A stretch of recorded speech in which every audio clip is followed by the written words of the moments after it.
I remember as a child seeing a ad for evaporated milk, and on the package was the line, "Our milk is better because it's made from contented cows." Contented cows. And if you think about it, a cow is content. Give a cow a field, give a cow, opposite gender cow, a barn, and the cow is happy. And the reason why that's significant is because man is never content.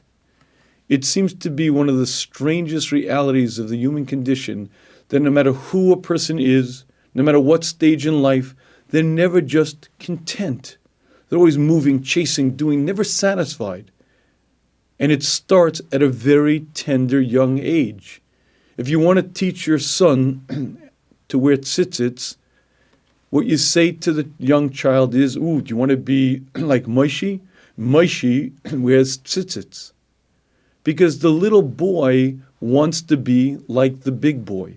And the big boy wants to be like the bigger boy. And throughout a child's growth, there's always this getting to the next stage, being on the next level, and there's always this sort of interesting kind of not just being there, not just being okay where I am, there's need to grow, need to get to a new level. And oftentimes, it doesn't lead to greater satisfaction. I remember as a kid, my mother sent me to camp, and one year I said to my mother, "I'm not going back next year unless I'm a waiter." Now the choice then was to be either the oldest camper or to be a waiter. Now if you know much about camp, being the oldest campers in camp is about as good as it gets. You play all day, no responsibility. That's about it. It's great for a kid to be the oldest group of campers. Doesn't get better than that. Yet I said to my mother, "I'm not going back unless I'm a waiter." What's the job of a waiter? The waiter, basically, you wait. 3 hours each meal. You got to set up, you got to serve, you got to clean up twice a day, 6 hours of work a day. And I said to my mother, "I'm not going back unless I'm a waiter because waiters are older, chashav." And as strange as it is to me now, I just would not have been happy being the oldest camper. I wanted more, the next level. And this is a reality endemic in the human condition. No matter who you are, no matter what stage you are, there's never this sense of just, I'm okay where I am. I always need the next level, the next thing. I got to be moving. I got to be going on. And it's a very interesting phenomenon that you'll find over and over and over. A guy goes into business and he has one goal. I'm going to make $1 million. Once I have $1 million in the bank, I'm set. I'll retire. I'll chill. And he sweats, sleeps under the desk at night, and doesn't do anything but focus on growing and growing. And he grows his business, and it does well, phenomenally well. And he hits that point, $1 million in the bank, clear, free, done. So what does he do? Sets a new goal. Okay, now it's $5 million. He doesn't take it easy. He doesn't just chill. Now it's $5 million, and he sleeps under the desk at night, then he's driven and he's moving. And no matter what he gets to, there's going to be another level. If a person has 100, needs 200, and it's a fact in the human condition. The businessman always needs to make more money. The author needs to write the next bestseller. The executive needs to climb the corporate ladder. The politician is no longer satisfied with local politics. He's now got to move up to the state level. And no matter who you are, the human being never seems to be content, never seems to be satisfied, always needs more. And the Orchos Tzaddikim explains to us, in the 28th parak, he explains that this is the neshama of man. Don't you understand? The human being isn't satisfied, isn't content. Why? Because no matter what you bring to your neshama, it always wants more. And it's never satisfied. But the reason why it's not satisfied is because what you're bringing to it is cheap. What you're bringing to it just doesn't fill the needs of the neshama. You see, as I have a body, and that body has needs, so too I have a neshama, I have a soul, and the soul has needs. Well, the body needs to eat and drink, sleep, maybe procreate. There are various needs. And if you don't satisfy those needs, well, guess what? It's going to get very rough. So too you have a neshama, and that soul has needs. But the needs of the neshama are vastly different than the needs of the guf, of the body. The neshama needs to grow to accomplish. But the neshama has a different currency and has a very, very different set of values. And no matter what you bring the neshama from this world, it always has a sense of dissatisfaction. I need more. And when you see the human being driven and driven and driven to a sense that really doesn't make sense to you or I, what you're looking at is the soul never being filled. And for the fun of it, let's sort of see if we can illustrate this point a little bit. So as you're probably aware, Bill Gates and Jeff Bezos are at war. The war right now is who is the wealthiest man in the universe. Okay. And that is the fight. For a long time, they were neck and neck at 90 billion. Very recently, Jeff Bezos pulled ahead when Amazon stock rose. He's now, according to Forbes magazine, worth $105 billion. $105 billion. Now, let's understand something. $1 billion is a lot of money. $1 billion is 1,000 million. Now listen, let's say I like to live simply, right? I don't need much, maybe a private island in the Pacific, or I don't know, an Apache helicopter, a Lear jet, a team of butlers and maids, but I got it. If that's my lifestyle, I could probably get by on $10 million a year. But I want you to understand what $1 billion is. 1,000 million means that let's say you need to maintain your lifestyle $10,000 a day, okay? Most of us can manage to get by on $10,000 a day. If you were to spend $10,000 a day during the course of a year, you would spend 365 of those 10,000s, or $3.63 million. You will have only spent $3.5 million. That means it'll take you 273 years to use up $1 billion at $10,000 a day. So you're not going to get there that quickly. So let's up the ante. Let's make it $100,000 a day. Now you and I can get by on $100,000 a day. So if I'm 30 years of age and I'm spending $100,000 a day, I'm going to use up $1 billion in about 27 years. Let's say I plan on living to 90, so I'm going to use up $2 billion spending $100,000 a day. Let's make it better. I want to spend that money. So I'm going to find every tzedakah organization I've ever heard of, and I give each one $10 million. $10 million. I've now used up maybe another 20 billion. But that's only 22 billion altogether. Okay, I spend a little more, but at a certain point you realize there is nothing in the world that you're going to do with the more money. When you hit a certain point, 20 billion, 40 billion, certainly 50 billion, that's it. There's nothing that's going to change in your life, nothing more that you're going to do. So here's the question. Is Jeff Bezos kind of like chilled now, content? Let me sit back. So basically, Dave Clark, who is the spokesman for Amazon, says, no, our goal is to sell everything to everyone. Anything you want on earth, you're going to get from us. Meaning to say, we're not yet there. And this reality, while on one level is very healthy and very much a part of the drive of the human for greatness, has to be understood. And if you'd like to understand the makor, the source, it's a very simple thing. You will never be satisfied with anything in this world. Why? Because half of you will be satisfied, but the other half, your neshama, your soul, will be ever hungry. Because money doesn't fill my soul, nor does honor, nor do pleasures, nor do anything that you're going to provide. And while we all know it on some level, we live our lives as if it weren't true. And no matter who I am, no matter what position I'm in, I always say that line, well, I'm different. You don't know how to spend money the right way. If you think money doesn't buy happiness, trust me, I know how to spend it right. I'll be happy with it. And everybody tries it, and they all do it, and they're just empty. And the Orach HaSadikim explains the why. The why is because that's not the way your Creator built you. And there's a full half of you that says, ugh, and is empty, unfulfilled, not satisfied, and hungers for more. But what it hungers for is much deeper, much more meaningful, much more significant growth. And the Mesillas Yesharim explains, don't you understand? If Hashem created us for this world, and this world only, imagine again that you and I are like Elsie the cow.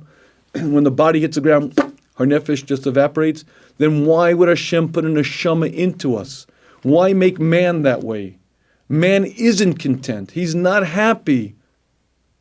And if Hashem created us for our station in this world, and just like the last session we explained, Hashem would not make pain and illness and diseases and everything else that causes the human to be physically uncomfortable. The key point that Hashem wouldn't put into man is this neshama, this soul that needs so much more, that's never satisfied with anything in this world, that no matter what you bring it, always says, nah. And explains in the Mesillas Yesharim, don't you understand? Again, that is just one more proof that Hashem didn't create us for our station in this world. Because if Hashem created us for this world and this world only, we wouldn't have that drive. We wouldn't have that need, that unmet, incapable of being sated drive for more growth, more accomplishments, more greatness. But the fact is, we weren't made for our station in this world.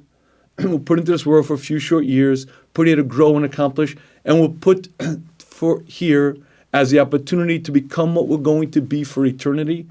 And that inner drive for more is what drives human being for greater and greater heights. And in life, you have a choice.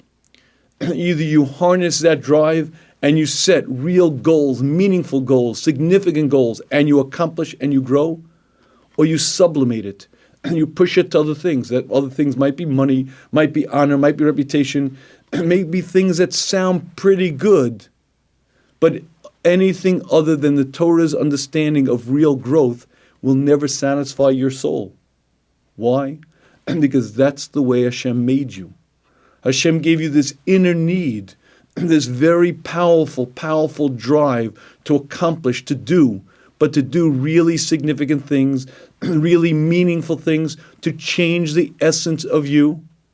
And if you use that drive properly, it will drive you throughout life to greater levels, and you'll accomplish. And if you sublimate it, if you sort of misdirect it, push it off to anything else, it'll drive you. It'll drive you to money or reputation or honor or writing plays or whatever it may be, but you're never going to be satisfied. You're going to be always empty. And the Mesillas Yesharim gives us one of the most important mashalim, one of the most important parables that so properly defines this. He says, imagine you have a princess, a soul princess. She's brought up in a lap of luxury, the apple of her father's eyes. Everything, anything she could imagine is given to her, and she is leading the most idyllic life. At 16 or 17 years of age, she's riding her horse, and she's riding very, very far. Her horse is always reliable, always trustworthy, and she's riding way, way beyond the palace grounds, deep, deep into the woods. Somehow the horse falls, trips, breaks its leg, and she finds herself miles and miles away without a way to get it back. She begins stumbling around the woods. There's nothing to eat. She falls asleep. A few days, she's hungry. She's eating berries. She's beginning to become emaciated. Her clothing is starting to get ripped. After a month of wandering around the woods, she sees a shack. She runs in, and there's some bare chairs, a table carved of wood, but there's a porridge bowl. She eats the porridge. She falls asleep.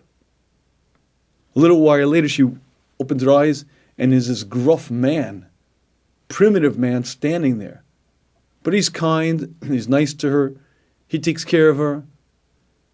And as the story progresses, after a while, she falls in love, and she marries this primitive backwoodsman. Explains to Mesillas Yesharim, don't you understand? Nothing that he brings to her will ever bring her satisfaction. He prepares his best, hand-carved wood spoon and knife set. She ate her meals with sterling silver. He prepares his best bean dish. She grew up with 7-course meals, white-gloved waiters. No matter what he's going to bring to her from his world, his beads that he strings together, his trinkets that he gives to her, they're going to mean nothing to her because she's from a totally different class, from a totally different place, and nothing he brings her is going to make her happy. Explains Mrs. Sharm, that is us. Within me is a neshama. The neshama was under Hashem's throne of glory, leading the most illustrious, the most spiritual, almost near perfect life. Being close to Hashem, enjoying pleasures that are incomparable to anything in our world. And that neshama was put into this body. If I'm going to provide my neshama with lots of money, lots of honor, lots of physical pleasures, my neshama is going to say, so what? So what? And it will remain ever dissatisfied, ever hungry, ever with a sense of, what are you providing for me? And not only is this the real drive of the human for greatness, there's another sort of interesting effect that happens that if you don't listen to it. I want you to imagine for a minute, you have a young boy who's brought up by an overbearing, demanding father. And anything the boy does doesn't please his father. And his father's critical, and his father's very, very, very demanding. And the kid gets a message at a young age, nothing he does is good enough. Nothing he does will ever satisfy his father. He don't got what it takes. Bertrand Russell, I guess you'd call a modern philosopher, wrote a book in the 30s in which he laments the fact that most people are unhappy. And even studies today, when they ask that question, are you happy? They say 15% of Americans are genuinely happy. But here's the strange reality. We have incredible opportunity, wealth, opulence. In the course of history, never has mankind had it this good. Freedom, opportunity to shape your world, opportunity for education, for advancement. You could lead your life exactly as you want. And most people aren't happy. And why not? Why not? And if you'd like to fundamentally understand the why not, it's because from a young, tender age, there's a voice inside me that's been saying, what are you doing? Therefore what? That's not really significant. That's not really impressive. I'm not really happy with you. And here's the problem. The problem is that voice is me. And I can run from the voice. I can hide from the voice. But it's there. And it's ever there, ever bothering me, ever with that sense of, what are you doing? What are you accomplishing? What are you doing? And I have two choices. I either listen to that voice and set real Torah goals, real goals of growth, of accomplishment, change the essence of me, make a tremendous impact, or I do what's so much easier to do. What do you mean?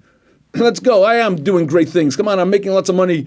I'm a famous guy. I got lots of friends. And you're going to spend your life running and hiding. But guess what? It never stops. It never stops, and there's never a sense of satisfaction. And if you'd like to understand why the human being is never satisfied, it's because there's a full half of him that can't be satisfied, that just can't be happy with what you bring him. And if you'd like to understand more fundamentally why is the human being never happy, why can't he just smile and enjoy the situation he's in? The answer is you can't be happy if there's a hole in your soul.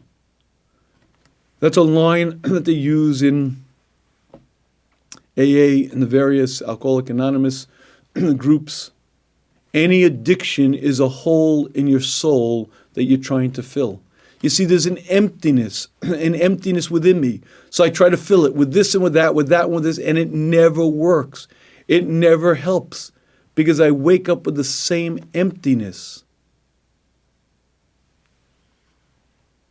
I remember reading a book as a child. It described the 1920s in America. A black kid grew up in the Deep South, and he describes what his life was like. And he describes poverty. But poverty means real poverty, as in not owning a pair of shoes, and as in always going to bed hungry.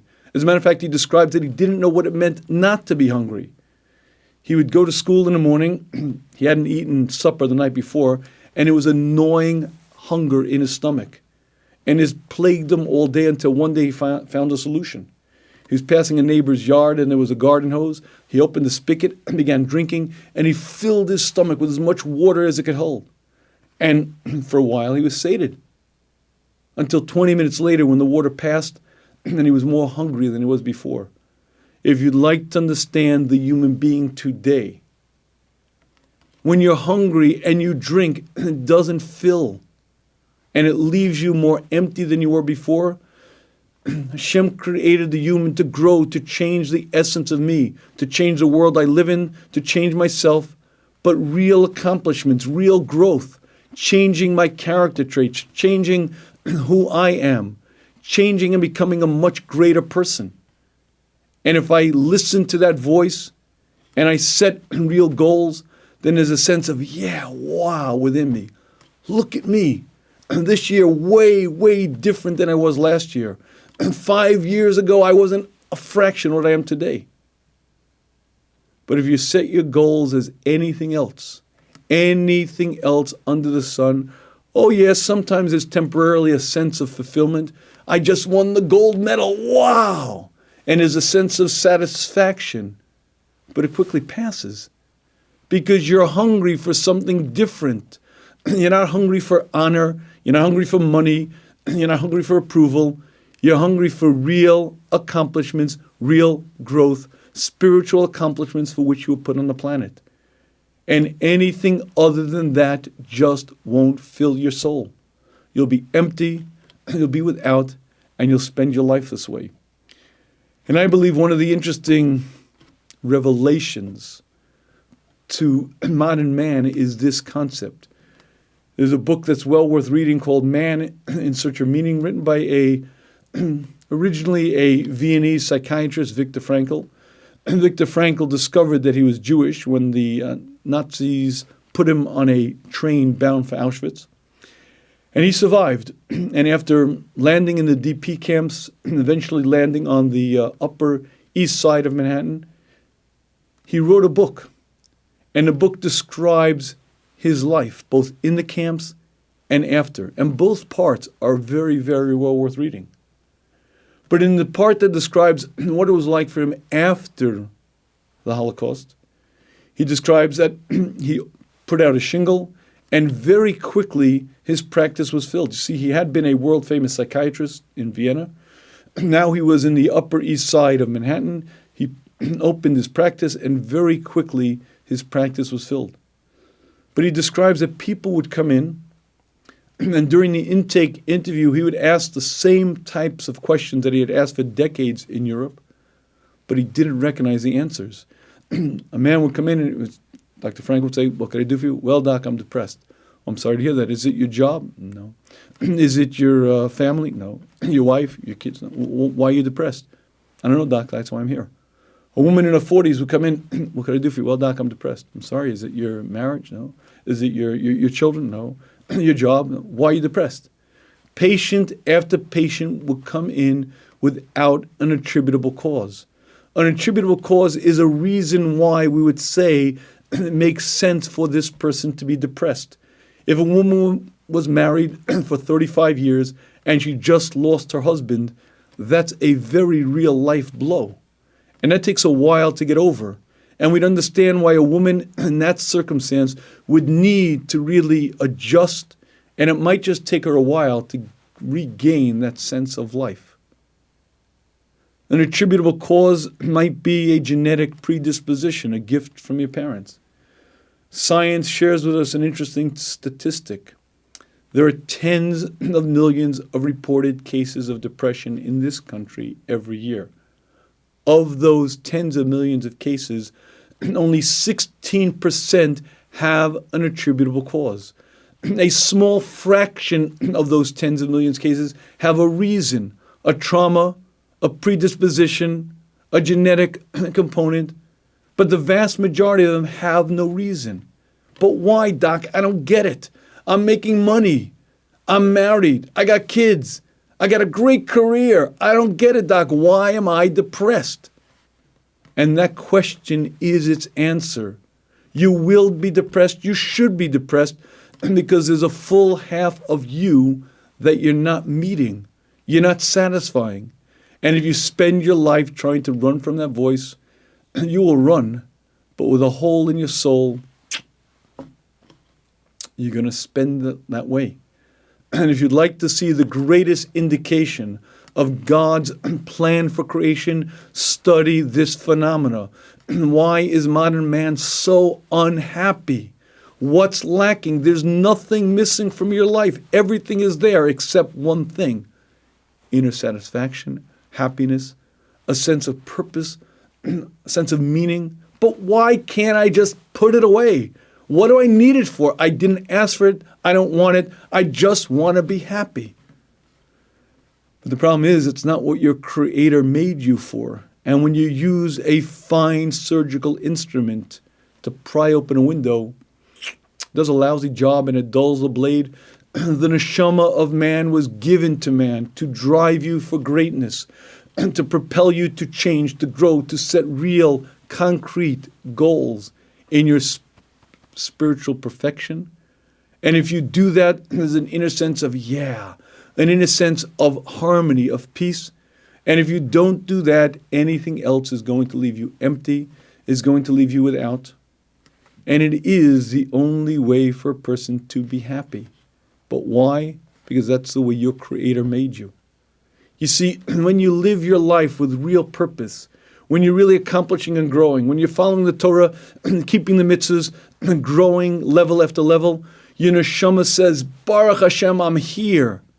You see, there's nothing in this world that satisfies the neshama. Nothing in this world that makes my neshama happy.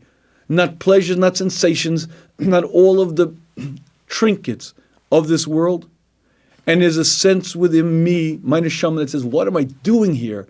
This thick, coarse, sluggish world, who needs to be here? But if you're racking up wealth, real wealth, spiritual wealth, if you're changing, you're growing, your neshama says, yes, that's it. I am so happy to be here. I am so satisfied to be here. It's remarkable. Because more than anything, your neshama understands why you're here. And your neshama understands the growth. And your neshama understands what you can be. I think this single reality, that the human being is never content, is exactly, as Mussar Shem says, the greatest indication of the nature of man. A cow is content. A horse is content. Bovine. They sit there in the field and they're very, very good. Man isn't. And man needs more. Now, when you see the human being always aspiring for the next level, a little boy needing to be the big boy being the next, when you see the politician who's got to go from state level to national level, when you see the king who must conquer another nation, what's your problem? You're the king. You own all the land. Everyone is your servant. Now, I need another nation, another. What is your problem? Your problem is that you're trying to fill your soul with things that just don't help.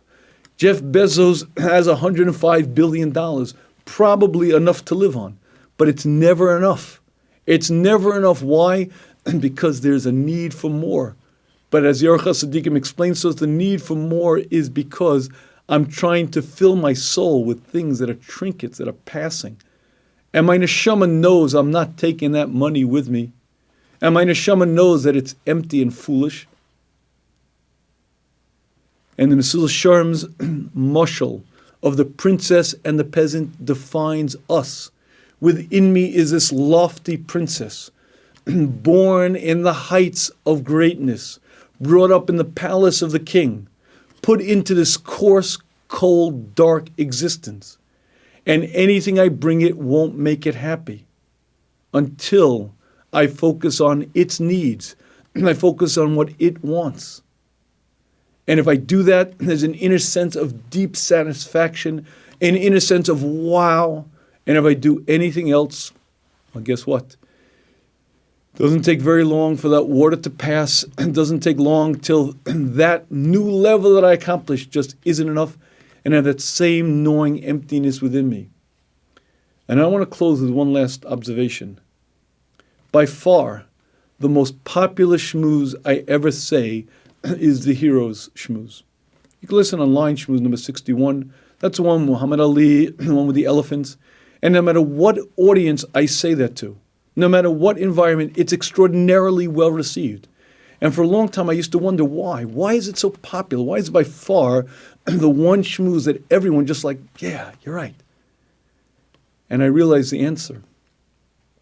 The answer is because everyone, you, I, and every other human being you've ever met, has this inner need for greatness, an inner need to be way, way bigger than I am. Why? Because my neshama isn't limited by this small body that I currently occupy. My neshama comes from much higher levels, from a totally different magnitude, totally different order of events, from a world of pure spirituality. And that voice within me that says I should be doing much, much bigger things is my neshama. And so we sublimate it.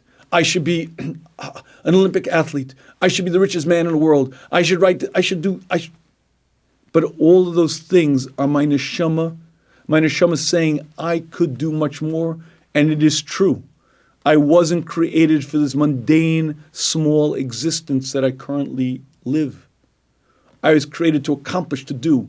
But it's not for headlines of the New York Times, not for wealth, fame, and honor. To accomplish real greatness, changing the essence of me, spiritual growth as outlined by the Torah. And anything you do other than that will never fill your soul, leave you ever empty. And only when you do that is there an inner sense of joy, of happiness. And when there's a sense within you, shouldn't I be doing way, way, way more? The answer is yes. But it's now time to focus on exactly what that more is. Set my goals in that area, and be satisfied with those types of accomplishments, because that's what Hashem created me for. That's what ultimately brings true happiness in this world and the world to come.